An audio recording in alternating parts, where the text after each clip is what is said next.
Hello विद्यार्थी, जैसा कि मैंने पहले भी आपके लिए वीडियो लेक्चर प्रिपेयर किए हैं LLM 4th semester penology the treatment of offenders subject नामक में। आज भी मेरे द्वारा वीडियो लेक्चर प्रिपेयर किया गया है जो मैं उम्मीद करता हूं कि आपके लिए हितप्रद होगा। देखिए, आज का मेरा video lecture describe the various kinds of punishment before the codified law. आज मेरे द्वारा जो वीडियो लेक्चर तैयार किया गया है आपके हित को ध्यान में रखते हुए, वो इस बात पर है कि पनिशमेंट के प्रकार क्या हुआ करते थे उस समय जबकि अपने यहाँ कोडिफाइड लॉ नहीं था। यानी कि describe the various kinds of punishment. Punishment के प्रकार कितने हैं? एक। दूसरी चीज मैंने यहाँ डिफाइन किया बिफोर द कोडिफाइड लॉ, अर्थात कानून बनने के पहले। अगर हम बात करें काइंड्स ऑफ पनिशमेंट की, तो काइंड्स ऑफ पनिशमेंट को मैंने दो भागों में विभक्त किया है जिससे कि आपको आसानी से समझ में आ सके। नंबर 1 यहाँ, नंबर 2 यहाँ। नंबर 1 बिफोर कोडिफाइड लॉ, यानी कि हमारे यहाँ कानून बना, कानून बनने से पहले काइंड्स ऑफ पनिशमेंट क्या थे वो, और दूसरा आफ्टर कोडिफाइड लॉ, यानी कि कानून बना, कानून बनने के बाद हमारे यहाँ काइंड्स ऑफ पनिशमेंट क्या थे वो। इस तरह मैंने दो भागों में यहाँ पनिशमेंट को विभक्त करने की कोशिश की है जिसको आप आसानी से समझ सकें कि कानून बनने के पहले कितने प्रकार की दंड व्यवस्था थी और कानून बनने के बाद कितने प्रकार की दंड व्यवस्था है। नंबर 1, आज हम बात करेंगे सिर्फ इस पोर्शन पर, यानी कि kinds of punishment before codified law. कानून का निर्माण होने के पहले कितने प्रकार की दंड व्यवस्था हमारे भारतवर्ष में थी, इस बात पर हम आज चर्चा करने वाले हैं। Number 1, flogging.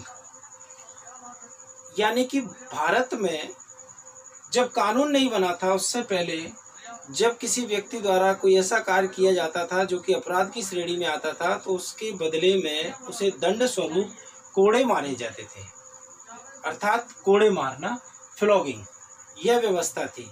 हालांकि यह व्यवस्था आज के वर्तमान परिप्रेक्ष्य में अब कहीं भी नहीं है और इसे निरस्त कर दिया गया है। सेकंड, म्यूटिलेशन, यानी कि अंग विच्छेद करना। म्यूटिलेशन, अंग विच्छेद करना, यानी कि जब किसी व्यक्ति द्वारा कोई अपराध किया जाए तो उसके किसी अंग को उसके शरीर से अलग कर देते थे। अंग विच्छेद करना एक दंड व्यवस्था हुआ करती थी भारत में, जबकि कोई कानून भारत में बना नहीं था। जैसा कि मैंने आपको पहले भी बताया है और आपने LLB में पढ़ा होगा, क्रिमिनोलॉजी पेनोलॉजी नामक सब्जेक्ट में, जिसमें बताया है प्रतिरोधात्मक थ्योरी ऑफ पनिशमेंट के कंसेप्ट में आपने पढ़ा होगा प्रतिरोधात्मक थ्योरी, यानी कि डिटरेंट थ्योरी। प्रतिरोधात्मक सिद्धांत यानी कि डिटरेंट थ्योरी में आपने पढ़ा होगा कि जब कोई व्यक्ति चोरी करता था तो उसके हाथ काट दिए जाते थे। जब कोई व्यक्ति किसी को पीटता था, यानी कि कहने का तात्पर्य है कि शरीर के जिस अंग से वो कोई अपराध करता था उस अंग को उसके शरीर से अलग कर दिया जाता था, अंग विच्छेद करना। तो जो व्यवस्था थ्योरी ऑफ डिटरेंट में, यानी कि प्रतिरोधात्मक सिद्धांत में आपने क्रिमिनोलॉजी और पेनोलॉजी में पढ़ी थी, वही थ्योरी यहाँ है, अंग विच्छेद करना। आज के वर्तमान परिप्रेक्ष्य में यह पनिशमेंट भी भारत में नहीं दिया जाता है। ब्रांडिंग, अर्थात दागना। जब कोई व्यक्ति कोई अपराध करता था तो दंड स्वरूप गर्म सलाखें की जाती थी और उसके शरीर पर निशान बना दिए जाते थे, अर्थात गर्म सलाखों को करके उसके शरीर पर इस तरह निशान बना दिए जाते थे कि जब वो व्यक्ति किन्हीं लोगों के बीच में या समाज के बीच में या लोगों के समूह के बीच में उपस्थित हो तो अन्य लोग उसको देख सकें और देखकर ये समझ सकें कि इसके द्वारा कोई अपराध किया गया है, जिसके परिणाम स्वरूप दंड स्वरूप इसके शरीर पर लोहे की गर्म सलाखें दागी गई हैं, जिससे उसकी अपराधी के रूप में पहचान हो सके। यह दंड व्यवस्था भी हमारे भारत देश में अब नहीं है। पिलोरी। दंड कटघरा। दंड कटघरा से शायद आप समझ गए होंगे कि दंड देने के लिए किसी एक निश्चित फ्रेम में व्यक्ति को बंद करना। लेकिन बात थोड़ी सी इससे अलग है। जब कोई व्यक्ति कोई अपराध करता था तो उस व्यक्ति को अपराध करने के बदले दंड स्वरूप एक लोहे की फ्रेम में बांध दिया जाता था। लोहे की एक आयताकार फ्रेम खड़ी करके उसमें बांध दिया जाता था और बांधने के बाद उस पर पत्थर या लाठी या डंडों से मारपीट की जाती थी, जिसे हम दंड कटघरा कहते हैं। अब ये दंड कटघरा वाला दंड देने की व्यवस्था भी हमारे भारत देश में प्रचलन में नहीं है। इम्प्राइजनमेंट अर्थात कारावास। मेरे प्रिय विद्यार्थियों, आप सभी जानते हैं भारतवर्ष में आज कारावास की व्यवस्था है, जो आधुनिक समय से पहले भी हुआ करती थी। अर्थात जब रॉयल फैमिलीज हुआ करती थी तब भी रॉयल फैमिलीज के समय राजा अपराधियों को दंड स्वरूप कारावास में भेज दिया करता था, जेल में बंद कर देते थे। जेलों की व्यवस्था उस समय भी थी। तो जो व्यवस्था वर्तमान समय में है वो व्यवस्था पहले भी थी कारावास की। बस फर्क कितना है, थोड़ी सी परिभाषा में परिवर्तन हो गया है। पहले सिर्फ ये कारावास नाम से प्रचलन में शब्द था, अब इस शब्द को थोड़ा सा बदल दिया गया है। सादा कारावास, कठोर कारावास और एकांत कारावास, 3 रूपों में विभक्त कर दिया है। लेकिन कारावास की दंड व्यवस्था आज भी हमारे भारत देश में प्रचलन में है। नेक्स्ट, डेथ पेनल्टी, मृत्यु दंड।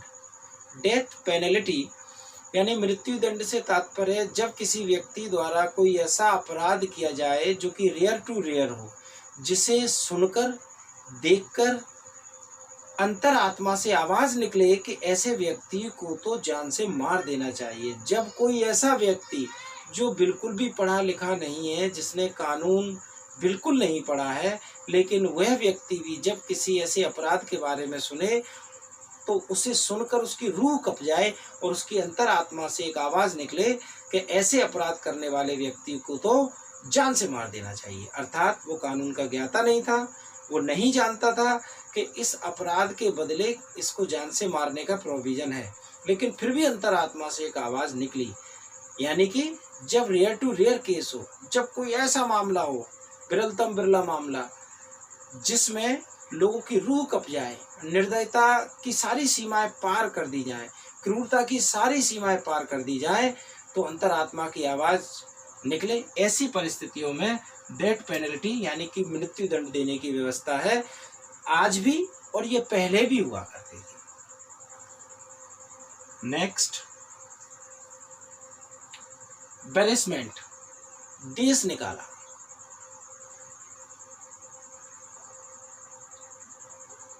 बैनिशमेंट, देश निकाला यानी कि जब कोई व्यक्ति ऐसा अपराध करे जिस अपराध को करने के बाद समाज को और समाज के एक निकाय को इस बात का एहसास हो जाए कि ऐसे व्यक्ति का समाज के बीच में, सामाजिक निकाय के बीच में रहने का कोई अधिकार नहीं है, इसे समाज के बीच में रखना इस तरह है जैसे इस एक व्यक्ति से पूरे समाज को दूषित करना हो।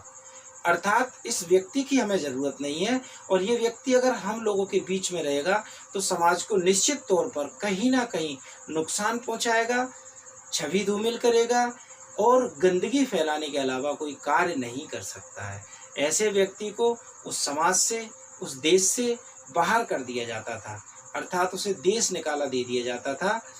ये व्यवस्था भारत में प्रचलन में हुआ करती थी, कुछ मामलों में यदा कदा देखने को मिलती है, लेकिन सुचारू रूप से भारत में अभी ये दंड व्यवस्था नहीं है। Next, dunking school.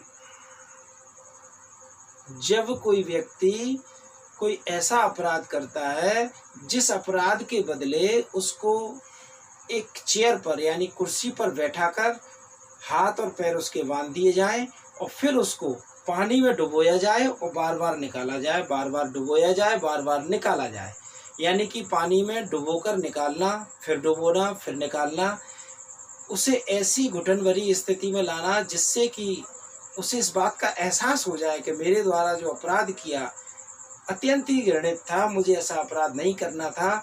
अब मुश्किल है कि मेरी जान बच जाए, और उसमें डर उत्पन्न हो और उसको देखकर अन्य लोगों में भी डर उत्पन्न हो। उस दंड व्यवस्था को डंकिंग स्कूल यानी कि पानी में डुबाना कहा जाता है। ये व्यवस्था आज हमारे देश में प्रचलन में नहीं है। ये उस समय प्रचलन में हुआ करती थी जब हमारे यहाँ कानून विकसित नहीं हुए थे, कानूनों का विकास नहीं हुआ था। तो मेरे प्रिय विद्यार्थियों, जैसा कि आपने देखा, मैंने आज penology the treatment of offenders LLM के 4th सेमेस्टर पर describe the various kinds of punishment before the codified law पर आधारित एक वीडियो लेक्चर प्रिपेयर किया है, जो आपके हित में है।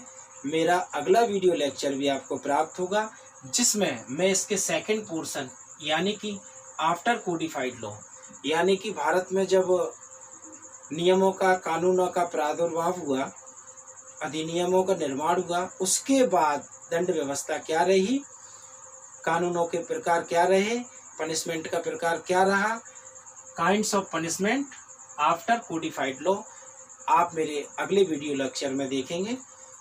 धन्यवाद।